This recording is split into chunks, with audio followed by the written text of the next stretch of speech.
ఎవరికి సంబంధం లేదు, ప్రమాదవశాత్తు జరిగిందని 194 BNSS పెట్టడం ఎంతవరకు సమంజసం?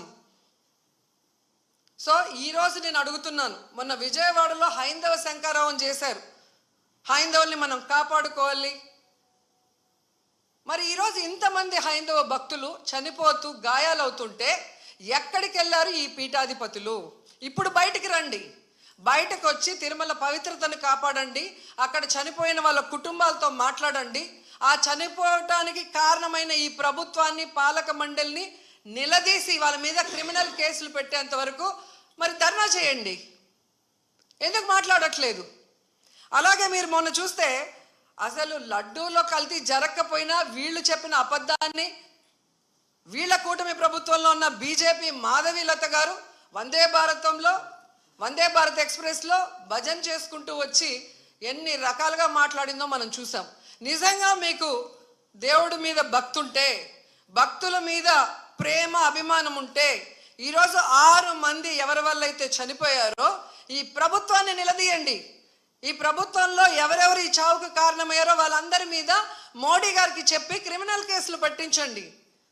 అంతేగాని ఈరోజు మీరు పూసుకొని మీరు చేస్తే మాత్రం అది కరెక్టు, వేరే వాళ్ళు చేస్తే తప్పు అన్నట్టుగా దొంగ మాటలు చెప్తూ ఎవరి మీద దుమ్మెత్తి పోయాలనుకుంటే ప్రజలు అన్నీ గమనిస్తున్నారు. అండ్ ఈరోజు మీరు చూస్తే మోడీ గారికి కూడా మేము విన్నవించుకుంటున్నాం, మీకు భక్తి ఎక్కువ ఉంది కాబట్టి ఈరోజు తిరుమలలో జరిగింది పూర్తిగా చంద్రబాబు నాయుడు గారి ఫెయిల్యూర్, ఆయన నియమించిన అఫీషియల్స్, పాలక మండలి ఫెయిల్యూర్. సో వీరందరి మీద విచారణ జరిపించి దీనికి ఎవరెవరి నిర్లక్ష్యం కారణమో వాళ్ళందరి మీద క్రిమినల్ కేసులు వేసి వీళ్ళందరినీ లోపల పెట్టాలి. ముందు వీళ్ళందరితో రాజీనామా చేయించాలని కూడా డిమాండ్ చేస్తున్నాం. ఇక హోంమంత్రి గారు ఉన్నారు, ఎప్పుడు ప్రెస్ మీట్ పెట్టి ఎవరి మీద దుమ్మెత్తి పోద్దామా, ఎవరిని మాట్లాడదామా అనుకుంటున్నారే తప్ప వీళ్ళు వచ్చిన తర్వాత ఈ రాష్ట్రంలో లా అండ్ ఆర్డర్ ఎలా దిగజారిపోయింది, మహిళల మీద ఎలా అఘాయిత్యాలు అవుతున్నాయి, ఏ విధంగా మనుషులు చనిపోతున్నారు తోపులాట్లో పోలీసుల నిర్లక్ష్యం వల్ల, వీళ్ళకి కంట్రోల్ లేదనేది స్పష్టంగా అర్థమవుతుంది. సో ఇలాంటి వాళ్ళని హోంమంత్రిగా పెడితే ఇంకెంతమంది ప్రాణాలు తీస్తారో ఒకసారి మీరే ఆలోచించి యాక్షన్ తీసుకుంటే మంచిదని కూడా కోరుకుంటున్నాను. అండ్ మనకొక సనాతన యోధుడు తిరుపతిలో ఆయన డిక్లేర్ చేసుకున్నాడు, నేను సనాతన యోధుణ్ణి, హిందువుల పక్కన నిలబడుతున్నా, హిందువులకు ఏదైనా జరిగితే నేను ఊరుకోను అన్నావు. అదే తిరుపతిలో ఈరోజు 6 మందిని మీ కూటమి ప్రభుత్వం చంపేసింది. దీనికి మీరు ఏం ప్రాయశ్చిత్తం చేస్తారు? చంద్రబాబు నాయుడుతో రాజీనామా చేయిస్తారా? మీరు బాధ్యత తీసుకొని రాజీనామా చేస్తారా? లేదా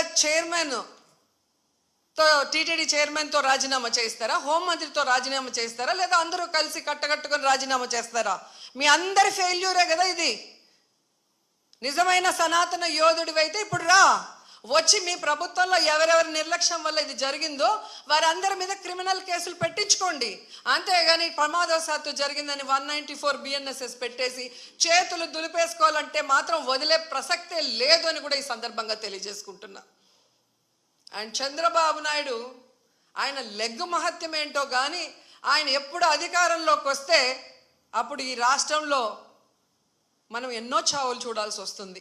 గతంలో గోదావరి పుష్కరాలు ఈయన పబ్లిసిటీ పిచ్చి వల్ల ఇలాగే గేట్లు తెరిచి జనాలు తోసుకొని ఒకరి మీద ఒకరు పడి 29 మంది చనిపోయారు.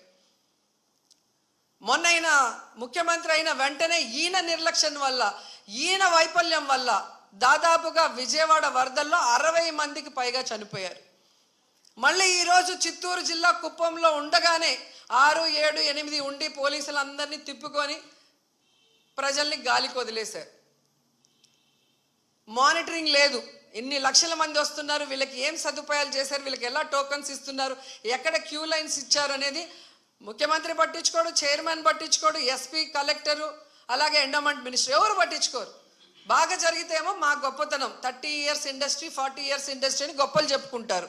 లేదు అంటే గత ప్రభుత్వ వైఫల్యం లేదా అఫీషియల్స్ వైఫల్యం అని ఎప్పుడు ఎవరో ఒకరి మీద దుమ్మెత్తి తప్పించుకోవాలన్న ప్రయత్నం చేస్తున్నారు. ఇది సీరియస్గా తీసుకోవాల్సిన ఇష్యూ.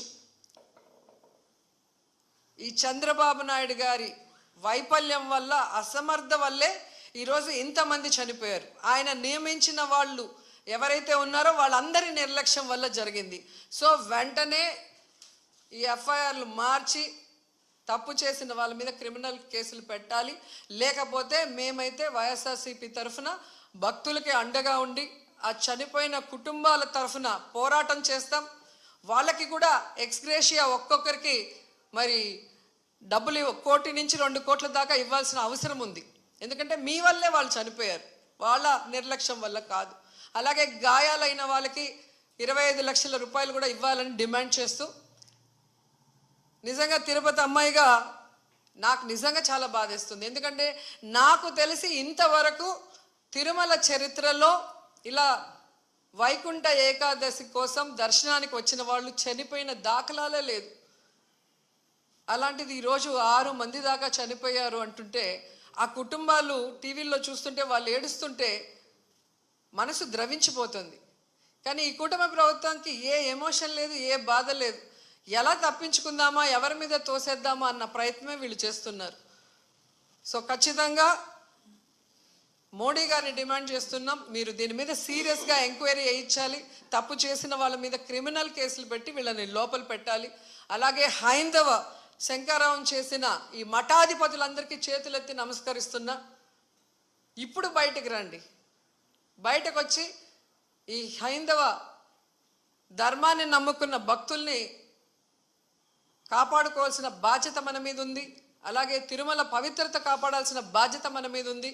అలాగే భక్తుల చావుకు కారణమైన వాళ్ళని శిక్షించే విధంగా మనం పోరాడాల్సిన అవసరం కూడా ఈరోజు ఉంది. కాబట్టి మీరు అందరూ బయటికి రావాలి, మాట్లాడాలని కూడా కోరుకుంటున్నాను.